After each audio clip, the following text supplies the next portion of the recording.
आपको बताते चलें कि अगर आपके घर में अम्मी नहीं होती ना तो आप you and up eating a lot of unhealthy junk food. ये मैं आपको अपने दिल की अपनी आप बीती बता रही हूँ क्योंकि अगस्त से मेरी अम्मी ट्रैवल कर रही हैं और आजकल मुझे लगता है कि कन्वीनियंस की अगर हम बात करते हैं तो यकीनन उस वक्त मैं ज़्यादा हेल्दी अनहेल्दी का डिफरेंस कर नहीं पाती। शुरू में मैंने बड़ी कोशिश की कि मैं लो कार्ब्स खाऊंगी और हाई फाइबर खाऊंगी और जंक फूड नहीं खाऊंगी, लेकिन फिर इवेंचुअली अब जबकि अम्मी को गए हुए 2.5 महीने हो गए तो रोज़ाना ही हम कन्वीनियंस के हिसाब से यहाँ से निकलते हैं, कोई सैंडविच ले लेते हैं। And I think this is true for adults as well. और मैंने ये भी रियलाइज़ किया इस पिछले 2-2.5 माह में कि हेल्दी फूड के कन्वीनियंट ऑप्शंस भी आपको बाहर नहीं मिल पाते। ऑल्दो आपको कई ऐप्स ऐसी नज़र आएंगी जिसमें आपको होम शेफ्स एक हेल्दी घर का खाना ऑफ़र कर रहे हैं, लेकिन जनरली हमारा खाना भी या तो मुरगन होता है और यही वजह है कि अगर आप एडल्ट्स की तरफ भी देखते हैं तो उसमें मुख्तलिफ़ कार्डियोवैस्कुलर, डायबिटीज़ और मुख्तलिफ़ ऐसी बीमारियाँ, क्रॉनिक बीमारियाँ बढ़ती चली जा रही हैं। बच्चों की बात की जाए तो वहाँ पर शुरुआत होती है सुस्ती से, ओबेसिटी से, ओवरवेट होने से, फोकस ना कर पाने पे और रिफ्यूज़ कर देना। हम कल भी बैठे कहीं पे यही बात कर रहे थे कि हमारे बचपन में तो हमें नहीं याद कि हमने अगर कभी नाक मुँह बनाया भी हो कि जी हमने लौकी नहीं खानी, तुरई नहीं खानी, टिंडे नहीं खाने, तो फिर 4 दिन तक मज़ीद बनते रहते थे। हमारे यहाँ तो कह दिया जाता था अगर नहीं खाने तो जब तक ये ख़त्म नहीं होंगे तो हम दूसरी कोई चीज़ बनाएंगे नहीं। And yes, you had a full menu के जिसमें प्रोटीन्स भी बनते थे, आपकी पसंद की चीज़ें भी बनती थी, लेकिन अहम ये था कि सब कुछ खाने की आदत डाली जाती। आज बच्चों को हेल्दी खाने की तरफ कैसे राग़िब करें, ज़रा इस पर बात करते हैं। हमें ज्वाइन किया है डॉक्टर आयशा अब्बास हैं। अस्सलाम वालेकुम आयशा, कैसी हैं आप? मैं बिल्कुल ठीक ठाक। आयशा जी बताएं कि ये कहानी घर घर की है कि मदर्स कहती हैं कि हमने बहुत मज़ेदार चीज़ बनाई, उसको क्रिएटिव करने की भी कोशिश की, वेजिटेबल्स को पास्ता में भी डाला, लेकिन बच्चा चुन चुन कर वो शिमला मिर्च, गाजर, टमाटर साइड पे रख देता है और खाता नहीं है। तो हेल्दी खाने की तरफ कैसे राग़िब करें बच्चों को?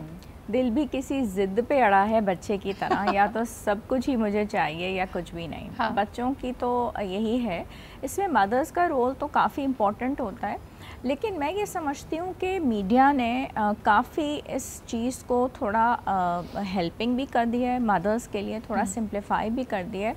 अगर डिफरेंट रेसिपीज़ बच्चों के हिसाब से, उनकी पसंद के हिसाब से ट्राई की जाएं, but the thing is that the diet should be balanced. Actually I'd like to share a few things के बैलेंस डाइट के बारे में लोगों के कॉन्सेप्ट्स थोड़े से क्लियर नहीं होते। तो वो कभी गोश्त को, कभी अंडे को, कभी दही को, कभी देसी घी को समझ रहे होते हैं। This is a combination of carbohydrates, proteins and fats. Carbohydrates आपके बच्चे को एनर्जी देंगे, प्रोटीन्स मसल बिल्डिंग में बहुत काम आएंगे, फैट्स दिमाग को एनर्जी देंगे, और विटामिन्स और मिनरल्स आपके बच्चे के इम्यून सिस्टम को स्ट्रेंथन करेंगे। ये सारी कॉम्बिनेशन मिला के बन जाएगी आपकी बैलेंस डाइट। ठीक है, अब आपने ऐसी मील्स दरियाफ्त करनी है, बनानी है बच्चे के लिए, और उसमें जो आपने स्टार्ट बेसिकली लेना है वो आपका सुबह का ब्रेकफास्ट है, which is the first gear. अच्छा आयशा जी, इसमें ना मैं 2-3 चीज़ें जो बच्चों के साथ बहुत पॉपुलर हैं उसका यहाँ पे ज़रूर जिक्र करना चाहूँगी। मुझे बताइए, हर बच्चे को खाना नहीं खाना, उसके बजाय नगेट्स खाने हैं। चिकन नगेट्स को आप हेल्दी तस्वुर करती हैं? क्योंकि एक लम्हे के लिए बच्चा सोचता है कि भाई अगर कुछ नहीं खा रहा तो चलो चिकन है, चिकन इज़ प्रोटीन, लेकिन then again how good quality chicken is it? Fried भी है, डीप फ्राइड है, तो क्या आप समझते हैं कि chicken nuggets is a good option for young kids? अगर आपने उसको खुद बनाया है, अगर आपने चिकन ले लिया है, उसको आपने अच्छे से बॉईल करके फिर उसको ब्रेड क्रम्स लगा के आप उसको खुद प्रिपेयर कर रही हैं, तो एज अ मदर, मेरे बच्चे हैं, मुझे पता है कि ये चीज़ मेरे अपने हाथ से होके गुजरी है, ठीक है, लेकिन as far as the processed foods is concerned, जो फ्रोज़न आइटम्स हैं, आप देखें उसमें से वाइट किस्म से वो निकल भी रहा होता है, तो आप देखें आपके दिल को वो वाली सेटिस्फैक्शन नहीं आती। आप उस तरह से सेटिस्फाई करें कि जी मेरा बच्चा सब कुछ खा रहा है। तो ये जितने भी प्रोसेस्ड फूड्स हैं, जंक फूड्स हैं, जिसमें केमिकल्स हैं, जिसके अंदर आर्टिफिशियल फ्लेवर्स हैं, प्रिजर्वेटिव्स हैं, तो कहीं ना कहीं हमें ये साइड इफ़ेक्ट्स तो देते हैं। बिल्कुल सही। तो अगर आप कह रहे हैं कि घर में ख़ुद मुर्गी ला कर उसको मसाला लगा कर आपने फ्राई किया है तो वो कदरे बेहतर है, क्योंकि उसमें आपने कोई प्रिजर्वेटिव्स और चीज़ें नहीं डाली होंगी। अच्छा जी, दूसरी जो बड़ी बच्चों को बहुत ज़्यादा पसंद है, दैट आर द फ्राइज़। उसमें भी आपको फ्रोज़न आइटम्स भी मिल जाते हैं। हमारे घर में हम बचपन से हम खुद ही आलू काट कर बना रहे हैं। तो मुझे बताएं कि chips fried chips, French fries घर में जो बने हों, क्या वो हेल्दी हैं? अगर आपने घर में बनाया तो हेल्दी है। और एक उसमें और मैं मज़े की बात शेयर करूं कि सबसे पहले हमारा फोकस होता है आलू का छिलका उतारने का, और बचपन से हमने यही वो किया हुआ होता है। हमने भी बचपन में अगर आलू का छिलका आलू को बहुत अच्छे से वॉश करके उसका जो ब्लैक पार्ट है, जहाँ पे ब्लैक पैचेस हैं, आप वो उतारते हैं, लेकिन छिलका ना उतारें। और वो छिलके के साथ फ्राई करके बचपन से ही हम बच्चे को आदत डालें। ओ वाह, उसमें जो फाइबर मिल जाएगा। इंटरेस्टिंग न्यूज़ सुनी जो मुझे पहले ये इन्फॉर्मेशन नहीं थी, एंड आई थॉट मैं आपसे ज़रूर पूछूंगी। बच्चों को पास्ता बहुत पसंद होता है, लेकिन आयशा कल मैंने देखा कि अगर आप गरम गरम पास्ता उसी वक्त बनाते हैं और आपने उसको खाया तो आपका ग्लाइसीमिक इंडेक्स फ़ौरन ऊपर जाएगा, यानी बॉडी में आपको एकदम शुगर रश महसूस होगा। लेकिन आप कई गुना तक इसका ग्लाइसीमिक इंडेक्स कट डाउन कर सकते हैं अगर यही पास्ता ठंडा हो जाए या फ्रिज में रख दिया जाए। क्या ये दुरुस्त है?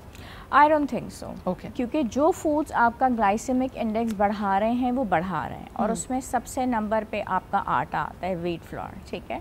तो गर्म ठंडे से इसके ऊपर कोई फ़र्क नहीं पड़ता। और मज़े की बात मैं आपके साथ शेयर करूं कि बांग्लादेश में एक ऐसा पास्ता और एक ऐसा आटा बाकायदा बनाया गया है जो कि ग्लाइसेमिक इंडेक्स को आधा रखता है, एंड दैट इज़ अमेजिंग। तो हम खुद इस पे अगर काम करें और हम ऐसा पास्ता बना लें, हम ऐसा आटा बना लें, हम ऐसा ब्रेड बना लें जो कि हमें इंसुलिन के स्पाइक्स ना दे, जो हमारा ग्लाइसेमिक इंडेक्स ना बढ़ाए, तो क्या ही बात है। तो वो जो हमारी जान निकलती है, और हम सबसे कहते हैं कि मतलब प्लीज़ देखें, आपको रोटी नहीं खानी, तो वहीं पे आधे क्लाइंट्स बेहोश होने लग जाते हैं कि डॉक्टर आयशा नहीं, मैं रोटी के बगैर नहीं रह सकती। तो बात ये नहीं होती कि मुझे रोटी बंद करवाने का कोई शौक़ होता है, बात ये कि वो आपकी ग्लाइसेमिक इंडेक्स बढ़ाता है, इंसुलिन स्पाइक्स होती हैं, आपका वेट पुट ऑन होता है। अच्छा, सुबह सुबह भी हम अपनी तरफ से समझते हैं कि हमने नाश्ता नहीं किया। आजकल तो मैं देखती हूँ छोटे बच्चों को आदत है कि वो चाय का एक गिलास, यानी 10-11 साल के बच्चे भी चाय पी के जा रहे होते हैं, उसमें जब आप चीनी डालेंगे, कोई और चीज़ आप फाइबर प्रोटीन बच्चे को नहीं दे रहे हैं, फ़ौरी तौर पे जब सुबह उठते ही आप निहार मुँह चाय या कॉफ़ी का मग पी लें, so that is also going to cause a sugar spike. एक आखिरी सवाल करना चाहूँगी आयशा, हमारे यहाँ बच्चों के लिए हर खाने को पैलेटेबल बनाने के लिए बाज़ार से बना हुआ मेयोनीज़ और चीज़ सॉस इस्तेमाल की जाती है। बज़ाहिर तो लोग कहते हैं कि जी मेयोनीज़ में भी अंडा है, चीज़ क्योंकि दूध की ताकत से भरपूर है तो बड़ा अच्छा है, लेकिन ये प्रिजर्वेटिव से लदा हुआ प्रोसेस्ड चीज़ और मेयोनीज़, इसको कैसे इस्तेमाल करें और बच्चे को वीन ऑफ कैसे करें, क्योंकि बच्चे तो इसके बगैर कुछ खाते ही नहीं हैं। बच्चे इसके बगैर ख़ुद नहीं खाते, लेकिन इसका बहुत सिंपल सवाल यह है कि चीज़ आराम से ख़ुद बनाई जा सकती है। पनीर, ठीक है, दूध घर में आता है, मलाई उतार के आप उससे हर एक चीज़ कर सकते हैं। और रहा सवाल हमें जो ये सारी ड्रेसिंग बनानी होती है, ऑलिव ऑयल आपने लेना है, उसमें आपने कुछ लेमन ड्रॉप्स ऐड करने हैं, ठीक है, उसमें लहसुन और गार्लिक का पेस्ट 1 चम्मच, और क्या ड्रेसिंग वो बनती है उसको आप अच्छे से सौते करें, उसमें pinch of black pepper, pinch of salt, और चिलीज़ बच्चे नहीं खाते तो ठीक है, खाते हैं तो आप ऐड करें, और ये ड्रेसिंग आप यूज़ करें। और हमारे घर में भी यूज़ होती है, और इतना टेस्टी लज़ानिया, पास्ता, उनके सैंडविचेस, फिर इसमें आप वेरिएशंस ले आएँ, कभी आपने चिकन डाल लिए, कभी एग्स डाल लिए। अच्छा, बड़ी मज़ेदार बात है, आप जैसे समोसा पट्टी इस्तेमाल करते हैं स्प्रिंग रोल्स बनाने के लिए या समोसे बनाने के लिए, मुझे बड़ा अच्छा लगा कि एक मदर को मैंने देखा कि वो प्री स्कूलर्स के लिए कुछ हेल्दी स्नैक्स बना के लाई थी, and Ayesha it was so cute कि उन्होंने उसको कीटो वर्जन दिया, यानी लेटस रैप्स में जो गोभी के पत्ते होते हैं, आप वही चीज़ उसके अंदर डाल के हल्का सा आपने सौते कर दिया, सौते ना भी करें, बच्चों के लिए वो बड़ा इंटरेस्टिंग था। So just a small replacement कितना बड़ा डिफरेंस ला सकती है, यानी इंस्टेड ऑफ समोसा पट्टी आप गोभी के पत्ते इस्तेमाल कर लें। बिल्कुल, है ना, बिल्कुल। तो इस तरह की चीज़ें आप इनोवेशन करते रहें, और अगर आप खुद उसको बड़े एक्साइटिंग अंदाज में बच्चों को प्रेजेंट करेंगे, यकीनन उनका इंटरेस्ट आएगा। Thank you so much Ayesha for being here. देखिए जी, बच्चों को सिर्फ खाना ही नहीं खिलाना, हम बड़ी कोशिश कर रहे होते हैं कि बस जल्दी से खाने का वक्त है, बच्चा देखो खाने से खेल रहा है, इसका पेट भर जाए। अहम ये भी है कि जो उसके हलक से खाना उतर रहा है, क्या वो उसकी ग्रोथ में, उसकी अफजाइश में और उसकी न्यूट्रिशनल नीड्स को पूरा कर रहा है या नहीं। So pay a little heat to that. I am sure कि आप इतनी क्रिएटिव हैं कि आप इसका हल निकाल सकेंगी।